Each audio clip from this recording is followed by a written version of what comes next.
स्वागत है आपका कहानी वृक्ष में। ये है कहानी का भाग 2। जो लौट कर आया वो राजीव नहीं था। राजीव अब गांव में पहले जैसा नहीं रहा।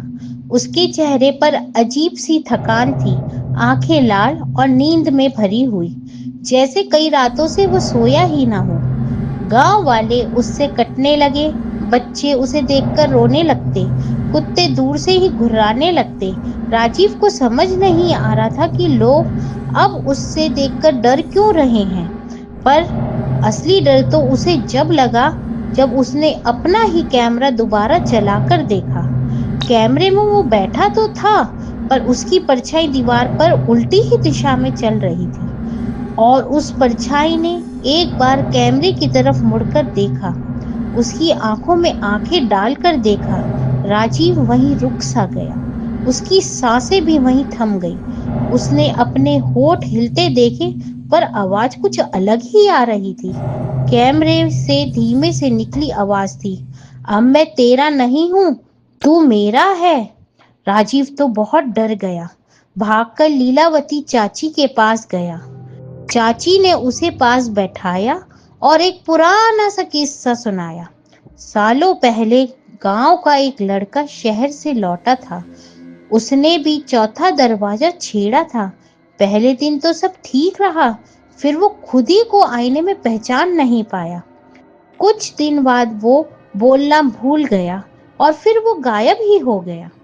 और जहां उसका चौथा दरवाजा था, वहां से अजीब सी रोशनी आती कई रातों तक। राजीव चुप रहा, लेकिन उसकी आंखों में भी यही सवाल था कि क्या अब मैं भी गायब हो जाऊंगा।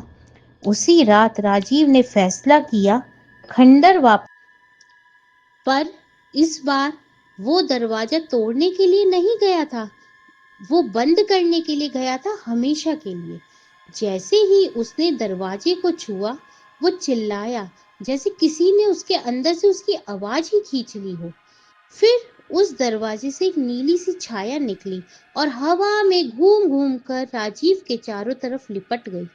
राजीव ने आखिरी बार चिल्लाकर कहा, मैं अब भी हूँ, ये मैं ही हूँ। और फिर एक शांति सी छा गई। अगली सुबह खंडर खाली था, दरवाजा भी गायब था और राजीव भी। पर गांव की दीवारों पर एक नया निशान सा बन गया था।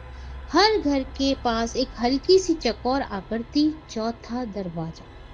लीलावती चाची बस एक ही बात दोहराती रही, जिसने एक बार बाहर से बुलाया, अब हर घर से अंदर आना चाहता है। कहानी का मोड़ कि आखिरकार राजीव के साथ ऐसा हुआ क्या था। राजीव जब पहली बार खंडर गया था, तभी वो वापस नहीं आया था। जो लौटा था वो सिर्फ उसका साया था। कैमरे ने जो रिकॉर्ड किया था वो इस दुनिया के लिए था ही नहीं, क्योंकि कैमरा कभी बंद ही नहीं हुआ था। गांव में अब हर घर के पास एक नया निशान है, क्योंकि दरवाजा अब वही खुलता है जहां कोई अकेला होता है। इसलिए अब उस गांव में कोई अकेला नहीं रहता था। यह थी भौरा खुर्द गांव की कहानी। और कहानियों के लिए लाइक, शेयर और सब्सक्राइब करें कहानी वृक्ष को। धन्यवाद।